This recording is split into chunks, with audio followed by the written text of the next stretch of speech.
So friends, let's take another properties on square number. Now, when we multiply any two consecutive odd number or any two consecutive even number, say for example, I take one number as 16. Now, I am multiplying this number with another consecutive even number, that is 18. So, this can be written as the square of the middle number. So, what is the middle number here? The middle number in this case is 17 because it lies in the middle of 16 and 18. So 17 square minus 1. Similarly, if I take the odd numbers, the two consecutive odd numbers, say I took one number as 23, इसका जो next number कौन सा आएगा in the row, that will be 25. So when I multiply 23 by 25, so this will be also equal to the square of the middle number. So what is the middle number first? 24. So 24 square minus 1. अभी ऐसा होता क्यों है? Let's try to understand.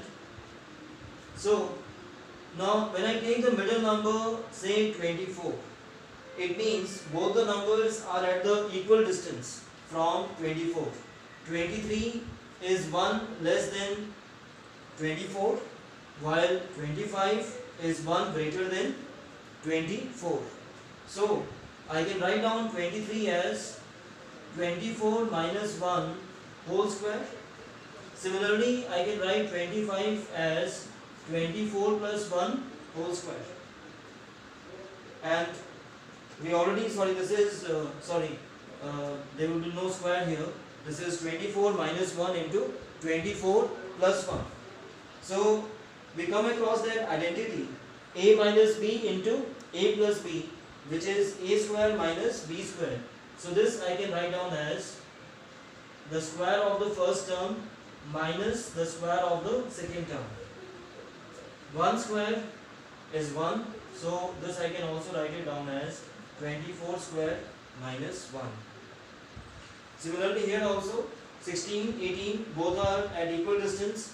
So 16 can be written as 17 minus 1, 18 can be written as 17 plus 1.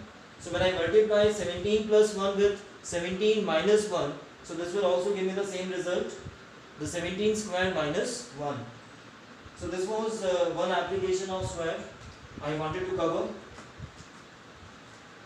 अब इसमें एक last expression और लेते हैं, which is based on the square, that say you want to find out the sum of the squares of consecutive numbers.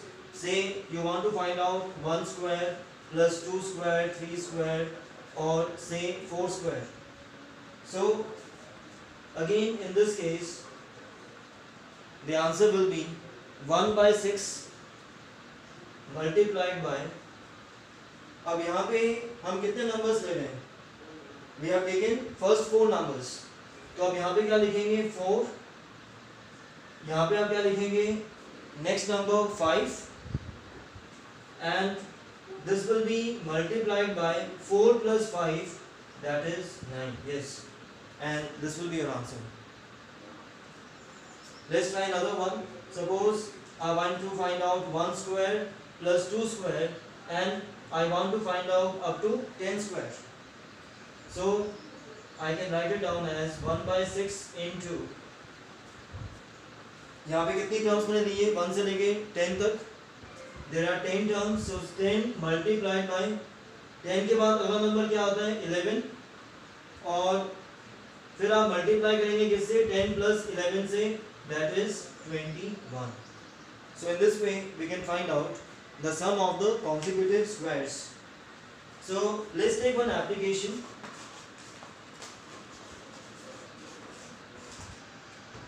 Suppose you have to find out the squares of the number, let us say 5 square plus 6 square plus 7 square, and you have to find out, let us say, up to 12 square. So can I apply this property? Can I use this particular rule? So अब मुझे क्या करना है? Now if I want to convert it into the sum of the square of consecutive numbers, तो मैं क्या करूँगा इसमें, मैं एक बार इसमें ये इसको ऐड कर देते हैं, 1 square plus 2 square plus 3 square plus 4 square, ये मैंने एक्स्ट्रा नंबर्स अपनी तरफ से ऐड कर दिए, so that I can complete the series. जिन नंबर्स को मैंने ऐड किया है बाद में क्या करेंगे, इन्हीं नंबर्स को माइनस कर देंगे, -1 square plus 2 square plus 3 square plus 4 square. अब ये जो फर्स्ट पार्ट है, this is the sum of the squares of the first 12 numbers, and the second part is the sum of the squares of first 4 numbers. So let's solve the first part. So the first part will be 1/6 multiplied by, this is 12 into 13 multiplied by 25. What about the second part? Second part will be then 1/6 multiplied by 4 into 5, क्योंकि यहाँ पे कितनी terms हैं, 4 terms हैं, तो हम यहाँ पे क्या लिखेंगे 4। इसके बाद अगला नंबर क्या लेंगे 5, और बाद में इन दोनों को ऐड करके जो आंसर आएगा उससे मल्टीप्लाई करेंगे, and this is how we can solve this particular equation which is otherwise looking so complicated. So these are you can say the various properties of squares, the various patterns of squares we have discussed. So in the next video I am going to discuss with you the square root and how to calculate those. Thank you.